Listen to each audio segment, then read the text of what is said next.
भारत में मुसलमानों के सबसे बड़े संगठन कौन सा है?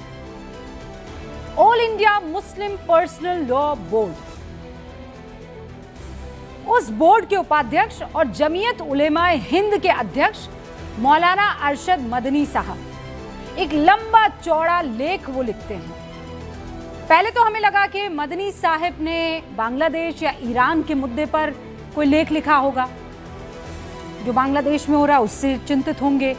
ईरान में जो महिलाएं और नौजवान युवा बाहर निकलकर आ गए हैं उस पर शायद कुछ लिखा होगा, क्योंकि बांग्लादेश पर मानवाधिकार आयोग की एक रिपोर्ट आ गई है जिसमें कहा गया है कि वहां पिछले 7 महीने से 116 अल्पसंख्यकों की हत्या कर दी गई है। कितना? 7 महीने और 116 अल्पसंख्यकों की हत्या। लेकिन अफसोस, मदनी साहब का जो ये पोस्ट आया वो बांग्लादेश पर नहीं था, ईरान पर भी नहीं था।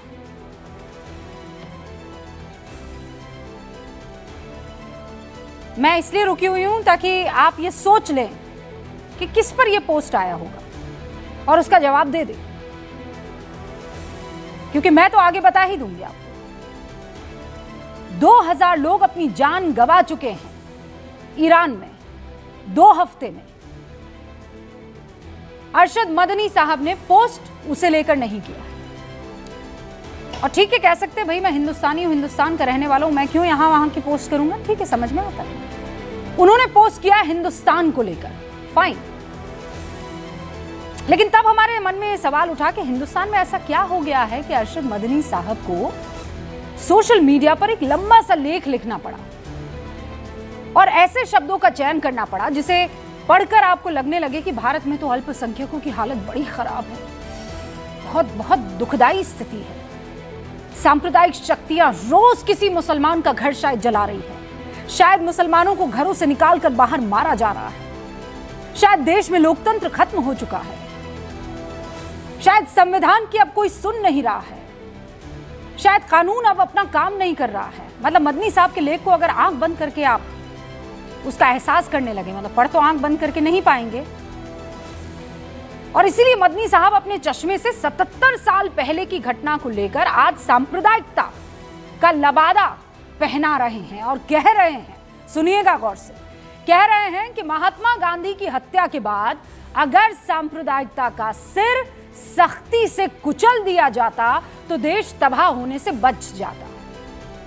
मतलब मदनी साहब शायद भूल गए कि महात्मा गांधी के हत्यारे नाथूराम गोडसे को तो इस देश में फांसी दे दी गई थी, उसका सर तो कुचल दिया गया था, एक भी शख्स उसके समर्थन में खड़ा नहीं हुआ था। महात्मा गांधी की हत्या की जांच के बाद तत्कालीन गृह मंत्री सरदार वल्लभ भाई पटेल ने साफ कर दिया था कि इस हत्याकांड के पीछे कोई संगठन नहीं बल्कि कुछ लोग दिखाई पड़ते हैं। खत बार बार हमने आपको दिखाए हैं, ये रिकॉर्ड में है, कोई कहानी या कोई किस्सा नहीं बता रही हूं आपको। फिर किस सांप्रदायिक शक्ति का जिक्र मदनी साहब कर रहे हैं मैं नहीं समझ पाई। कहीं वो उन सांप्रदायिक शक्तियों को कुचलने की बात तो नहीं कर रहे हैं जो तुर्की के ऑटोमन साम्राज्य के गिरने पर भारत में खिलाफत आंदोलन करने लगी थी? क्यों मदनी साहब? क्या वो सेक्युलर शक्तियां थी, या फिर वो सेक्युलर शक्ति जो एक मुस्लिम महिला को गुजारा भत्ता देने के खिलाफ केंद्र सरकार से भिड़ गई थी? मदनी साहब, मैं आपको बताती हूं, भारत का संविधान सेक्युलर और लोकतांत्रिक है और इसीलिए आप लोगों ने तलाकशुदा शाहबानों के पक्ष में सुप्रीम कोर्ट के फैसले के बावजूद सरकार के उस फैसले को पलटवा दिया था। जिस महिला को संविधान ने बराबरी का हक दिया था, आपने उस महिला से उस बराबरी के हक को छीन लिया था। आप लोग तैयार नहीं हो रहे थे, इतनी छोटी सोच थी आपकी। सांप्रदायिकता पर लंबा लंबा लेख लिख रहे हैं। तब आपकी उंगलियों को किसने पकड़ लिया था ये बताइए?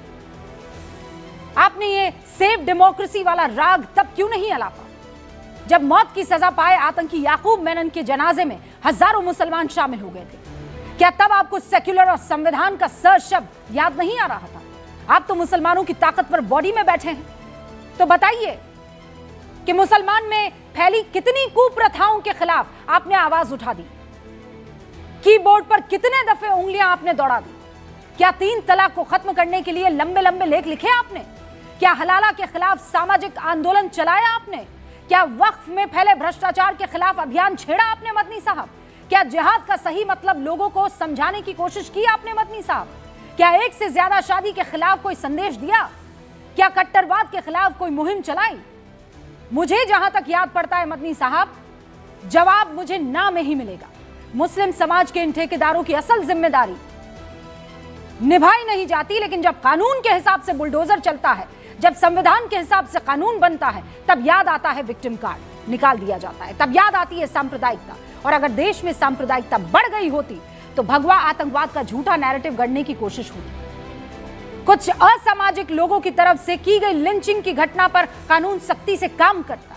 देश की राजधानी दिल्ली सहित देश भर में सैकड़ों मंदिरों को अतिक्रमण की वजह से तोड़ दिया जाता। अगर सांप्रदायिकता होती तो मुझे यह बताइए, अगर किसी एक धर्म का यहां पर राज है, मैं फिर दोहरा देती हूं, किसी एक धर्म का अगर राज है यहां पर, तो यह बताइए कि यह भगवा आतंकवाद कैसे आ जाता है, इसका नैरेटिव कैसे सब जगह फैल जाता है।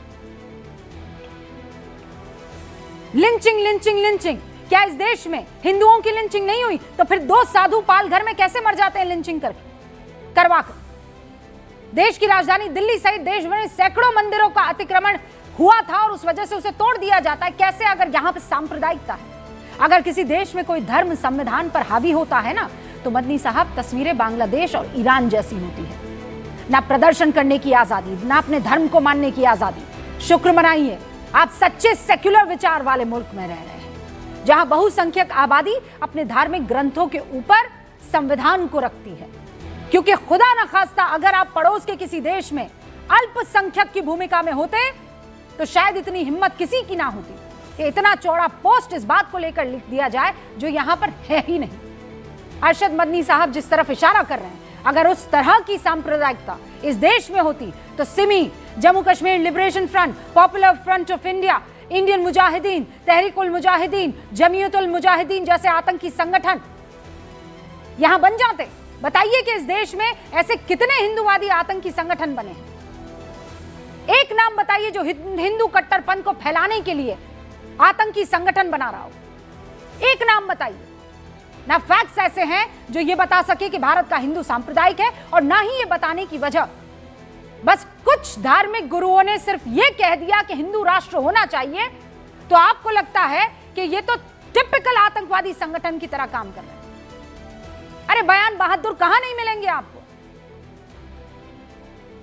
इनके चश्मे से हिंदू धार्मिक यात्रा पर हुए पथराव में सांप्रदायिकता नहीं होती। कमलेश तिवारी से लेकर विकास यादव, पंकज नारंग, कन्हैया लाल की हत्या में कट्टरवाद नहीं होता।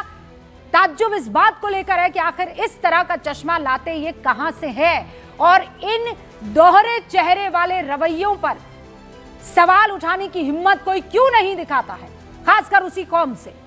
और इसीलिए सवाल है कि 77 साल बाद महात्मा गांधी की हत्या को याद दिलाकर आखिर मदनी साहब हासिल क्या करना चाहते हैं? आतंकी घटनाओं पर चुप्पी साधने वाले ये लोग कानूनी कार्रवाई पर विक्टिम कार्ड क्यों खेलते हैं? और क्या मदनी साहब को सिर्फ मुसलमान ही बेचारे दिखते हैं? हिंदुओं के प्रति नफरत इन्हें दिखाई नहीं देती? आज इसी पर गूंज।